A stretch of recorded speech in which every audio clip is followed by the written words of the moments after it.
On a dreary, blustery winter morning, two men set out to make history on the banks of the Old Portage River near William Henry Harrison Park. We're out here on this freezing, February morning with my good buddy Craig Spicer from Wood County Park District. So tell us what's going on today. You guys have a little festival going on. Yeah, today we've got Winter in the Old Northwest. So it's a reenactment event spanning between 1790 and 1813. So we're covering the Northwest Indian War, very critical to our area, and the War of 1812.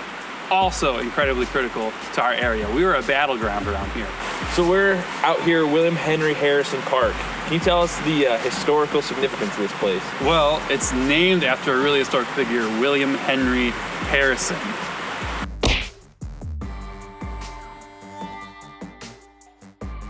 Whoa. Who? And this is actually a really cool site because the two intertwine in history. So William Henry Harrison actually retreated to this area to encamp between 1812 and 1813, the winter of. They were waiting to get resupplied by Leftwich, who came back up, resupplied the troops, and before they crossed the frozen Portage River, they were about 1,700 strong, made their way up to nowadays Perrysburg, where they built Fort Meigs. Nice. I had no idea. Yeah, that's pretty awesome. We're really, really critical around this area, and people just don't really realize. So I really encourage people to get in touch with their local history and really find out how unique their area is.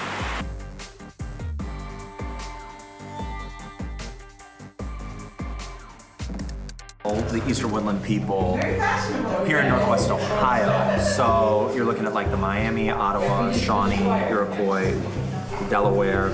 So this is a lot of the trade goods that they would have had, and then other resources that they would have had. Some food, dried corn, popcorn, squash, walnuts. So this is a Great Lakes trade knife. It's hand forged, very, very sharp actually. It's a common knife that most warriors would have. This one's a little bit smaller and a lot sharper.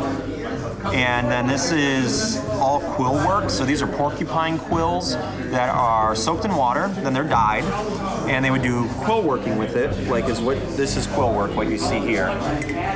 So these are all porcupine quills. I do have on me also, kind of like the final straw for you, is I do have my prisoner ties that I would carry with me when I would go out. And every good warrior had his prisoner ties. You did not use your prisoner rope or prisoner tie for anything else but prisoners, period. So you would learn a lot of knots with this at a very young age, young warriors, and it's about 16 feet long. And the way that you would know it was a prisoner tie was by what's on the end. This is the aorta out of a human heart. So we've all got one about right here. So it takes two of them to make a prisoner tie. So you got two aortas there. So obviously I've killed two people to make this happen. Do it. Your hands in there. So that's the handcuff knot. Pretty quick. At that point, what would happen is this would go up around his neck, and I would do a second slip knot. No, it's all right. Where once he starts to adjust his hands, the knot around your neck would tighten. The minute you try to loosen that up and start moving your neck, these retighten. So it was kind of like, you can come with me, or you can continue to asphyxiate and cut the circulation off yourself. I'm not killing you, you're killing yourself. Happens all the time. Yep. Well, that guy refused to kill me, so let's wander around William Henry Harrison Park and see what else is going on. So you guys got this period accurate dress on. Is it keeping you warm today? Enough. I'm going with a no. With a little bit of modern ingenuity underneath. But yeah, we're all out here wearing historical, appropriate attire, trying to really create that, bring history to life for some of these people that are coming out today. So what's this book we're looking at here? Now this is the manual of arms for the troops in the Revolutionary War. Okay, this is von Steuben's manual of arms. Now, Anthony Wayne's troops would have been using this during that time. But this is what we'll be using today to fire our weapons. All right, folks, thanks for coming out. We are from the Fallen Timbers battlefield right down the road in Maumee, Ohio. All right, and we're gonna do just a short little firing demo here for you today, because I know we're all very cold. And after we're done, we can go and you can ask us any questions you would like. Cock, fire lock. Take aim. Fire. Half cock, fire lock. It was sweet. When the Springfield Armory came about, and they finally made the 1795 Springfield, that was the first gun based off of our French gun. It was based off of this gun. Is this a remake? Yes, yeah, just a reprint. There you go. All right. Oh, you just need to cock it, and then you're good. All right, And then Jeff. cock and fire. All right. Ooh, that's heavy. All right. I'm so happy about this right now. All right. This one's for America.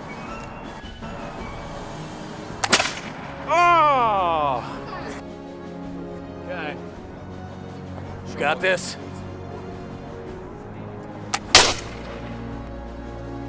Woo!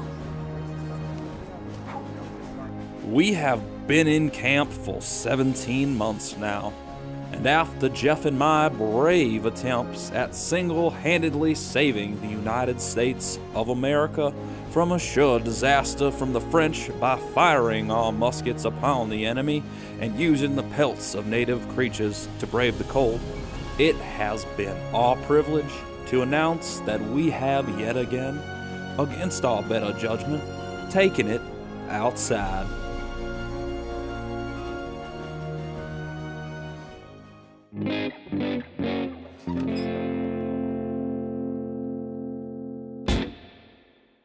Take It Outside is brought to you by Wood County Park District. Choose your own adventure.